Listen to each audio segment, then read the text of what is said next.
आज मी तुम्हाला साबुदाणा खिचडी बनवून दाखवणार आहे। त्यासाठी बघा, ही साबुदाणा रात्री मी भिजत घातला होता आणि हे अर्धा किलो आहे।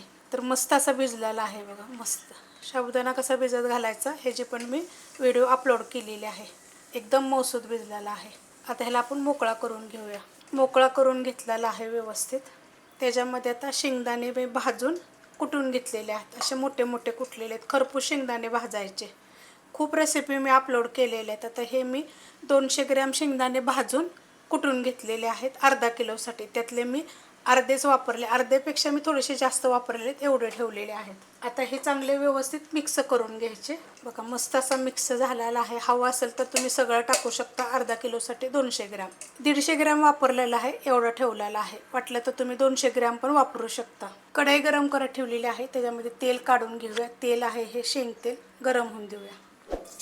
त्याच्यामध्ये आता एक मीडियम आकाराचा बटाटा टाकलेला आहे। बटाटा जर जास्त घातला ना तर मग पूर्ण 200 ग्रॅम शेंगदाण्याचं कूट टाकलं तरी पण चालू शकते। मी एकच टाकलेला आहे बटाटा, आवडीप्रमाणे टाकायचा।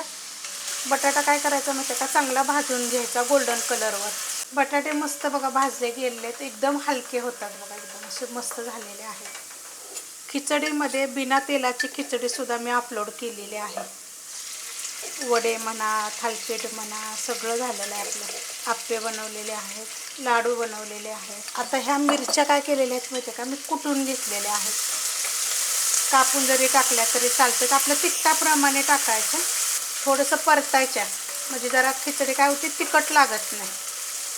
कच्ची जर ठेवली की नाही तुम्ही, हे डायरेक्ट साबुदाण्यामध्ये सुद्धा तुम्ही मिक्स करू शकता, पण अशी जरा परतली की नाही की त्याचा तिखटपणा कमी होतो। आता ह्याच्यामध्ये काय करणार आहे मी, ते का मीठ टाकणार आहे मी थोडंसं, आणि थोडंसं आपण वरण टाकायचं।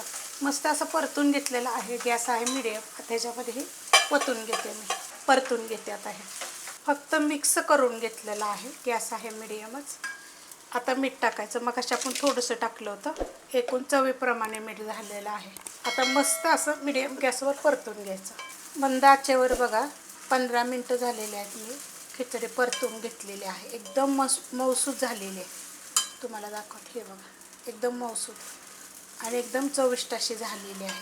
कधी पण खिचडी एकदम फास्ट गॅसवर वगैरे करायची नाही, मग कडक होते ती खिचडी, खायला होत नाही, अशी वातडसारखे होते। मग बारीक गॅसवर, मीडियम गॅसवर अशी करायची।